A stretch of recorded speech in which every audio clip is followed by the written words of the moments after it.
Hi everyone, I'm Danielle Byington, and in this video we are going to be talking more about Sir Philip Sidney's Astrophil and Stella. Specifically, we are covering Sonnet 39 in this video. So in Sonnet 39, this means we are quite a ways into all of this expression of the unrequited love the speaker, who we assume is Sir Philip Sidney in this case, that he has for the woman he cannot be with, Penelope Rich. Be sure to watch the video on Sonnet 1 where I talk about the author's bio, so all of that will make a little more sense. So we are talking about wanting to sleep in this one. Come sleep, oh sleep, the certain knot of peace, the baiting place of wit, the balm of woe, the poor man's wealth, the prisoner's release, the indifferent judge between the high and low. So all of these things, each of those phrases throughout is talking about how much he admires sleep, how wonderful sleep is. So when he says, come sleep, that's an imperative statement, which means it's a command. It's like, please hurry up, let me fall asleep.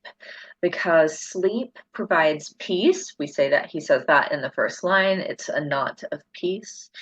It's the baiting place of wit. So in sleep, you might have dreams that inspire ideas.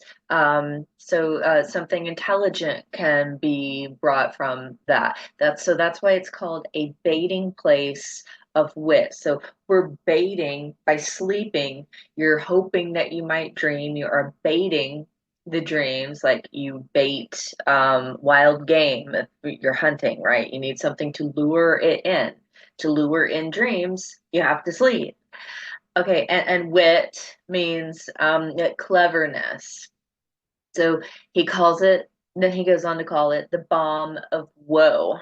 So you put a balm on a scratch, a burn, a scrape. You have something that you have that something that physically hurts. You put an ointment on it. In this case, he calls it a balm. And okay, so woe is the sadness, pain, melancholy, depression. And so sleep is like the neosporin that you put on a burn or a scratch that you have. All right, in the third line, it's also the poor man's wealth.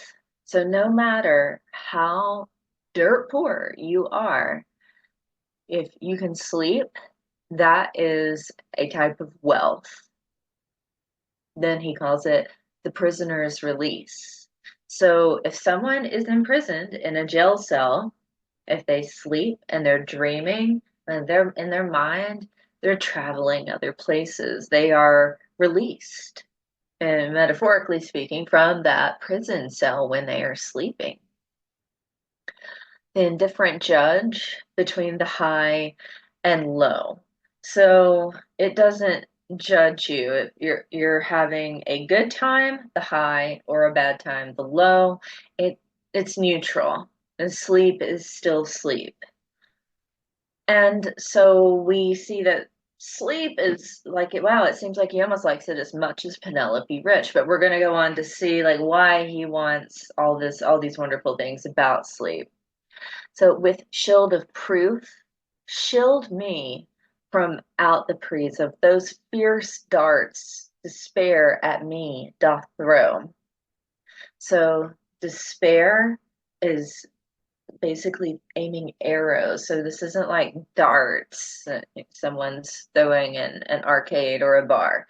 These are more like arrows in this case, which is an interesting note because if you watch the video in which I talk about the bio of Sir Philip Sidney, remember that he was shot in the thigh by an arrow and he died slowly for a few days from gangrene from that.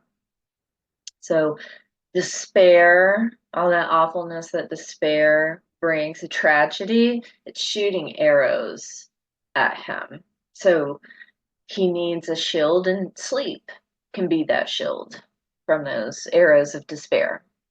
Okay. Oh, make in me those civil wars to cease. I will good tribute pay if thou do so. So if you can fight like all this, stop all this internal conflict that you have going on about the things you're worried about, the things you have anxiety about, indecisions, sleep, it can cease that. And he says that I would pay good tribute to have that sleep and make this stop. So to pay good tribute, it's like, and I paid like $1 million just to be able to sleep, so I don't have to think about all these terrible things going on in the world. Take thou of me smooth pillows, sweetest bed, a chamber deaf to noise and blind to light, a rosy garland and a weary head.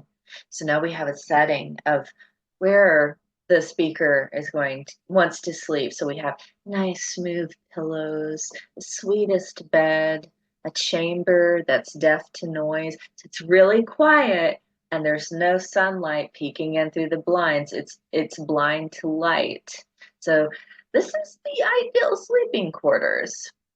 Okay, if these things, as being thine by right, move not thy heavy grace, thou shalt in me livelier than elsewhere Stella's image see. So it's almost kind of oxymoronic in a way because it's like he wants to sleep to get away from those fierce darts that despair at me doth throw. So to get rid of this pain of the unrequited love of he's calling her Stella here because this is the character for her, but it's Penelope Rich. So if he can sleep, he can get away from that pain. But then if he sleeps, he could also Stella's image see. So he could also dream about Penelope Rich. So it's like he gets away from the pain and just goes into more imagery of her, more thoughts about her. Now, there is something really interesting about what this sonnet parallels. Now, remember in the first video on Sir Philip Sidney, I talked about how in his biography, he's born about, or his work is about a decade before that of some of the other more commonly taught early modern writers like Shakespeare. And it is assumed, it's believed that Shakespeare probably read the sonnet collection. And well, there are quite some parallels in the to be or not to be speech from Hamlet. So here, it's not just the tone, a lot of the images, the repetition about sleep. So Shakespeare would have been writing this about a decade-ish after Sir Philip Sidney's collection, Astrophil and Stella. So you can see how it might have influenced him here. So when he says, let's see, let's start with the slings and arrows of outrageous fortune. So whether 'tis nobler in the mind to suffer the slings and arrows of outrageous fortune, or to take arms against a sea of troubles and by opposing end them. Remember back here, we have those fierce darts that despair at me doth throw. So despair is shooting arrows at him. Darts, slings, and arrows, like that's the exact same thing. Exact same image we have going on. And before that, we have a shield that he's wanting to use sleep as a shield to prevent these arrows from hitting him that despair is sending to him. Here we take arms against that sea of troubles. Then we have the conflation of death and sleep. To die, to sleep, no more. And by a sleep to say we end the heartache and the thousand natural shocks that flesh is heir to. 'Tis a consummation devoutly to be wished, to die, to sleep perchance to dream. I'm going to stop right there. Look how much of everything that's being said right there is so very similar to the content in Sonnet 39. here in the to be or not to be speech. We have um, if we sleep, and by a sleep to say we end the heartache, we're going to end the despair. We're going to end the sleep is a balm to woe. The end to sleep, say we end the heartache and the thousand natural shocks that flesh is heir to. So the heartache, the pain of living. Sidney just told us all of those same things in Sonnet 39. And then also um, to sleep, perchance to dream. Same kind of content here in Sonnet 39. We are, if we're going to sleep, he tells us in the end that, then Stella's image I might see. So there are, oops, there's the aspect of dreaming. It's the same kind of ending as what's going on in Sonnet 39. So even the pace of it is very similar. Look at the way even this portion that I just read through. There's the rub. To die, to sleep, or you have the M dash, no more. And even to be or not to be, that is the question. The pace of it. Come sleep, oh sleep, the certain knot of peace. There is also a speech in Romeo and Juliet that is a similar kind of opening when Juliet is beckoning for nighttime to come so that the darkness outside can hide her lover Romeo so that he can find his way to her.